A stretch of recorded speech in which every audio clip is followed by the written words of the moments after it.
How often have you received a photo with information in, or you've only had time for a screenshot, but it's information you actually want to use? Well, let me show you how the Microsoft Windows 11 Snipping Tool helps you with this. So I am in a website and I'm going to use the snipping feature to grab some text. First thing to bear in mind is that this tool, when it comes to grabbing the text, will grab all the text in the image. So just bear that in mind. And to help, I am going to make the information on my screen a little bit smaller. So I'm going to take the zoom down so that in this case, all of the ingredients fit on one screen. Using the snipping tool, I am going to make sure that I've got rectangle, and all I'm going to do is grab the ingredient list. And that was really nice and easy. Now for the clever bit. I've maximized the snipping tool because I find it's easier to see the additional commands. Sometimes when it's a window, it's not quite as clear. So I'm going up to the top and the text actions.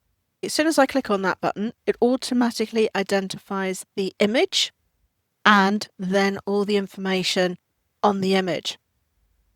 I can now click copy all text, and depending on where you prefer to use it, I've opened up my OneNote, which I do have a recipe section, and all I'm going to do is use the shortcut key to paste it.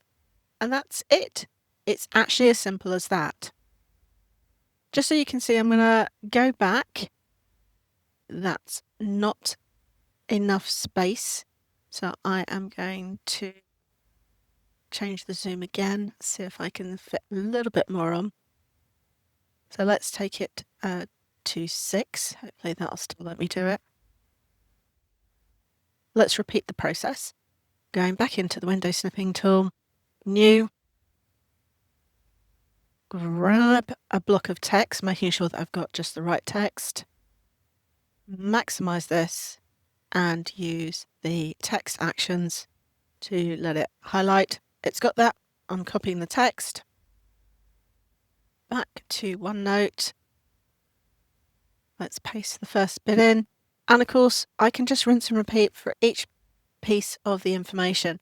If the picture that you've chosen has more text, so maybe there's headings or adverts or whatever, you can't ask the text action tool to be selective.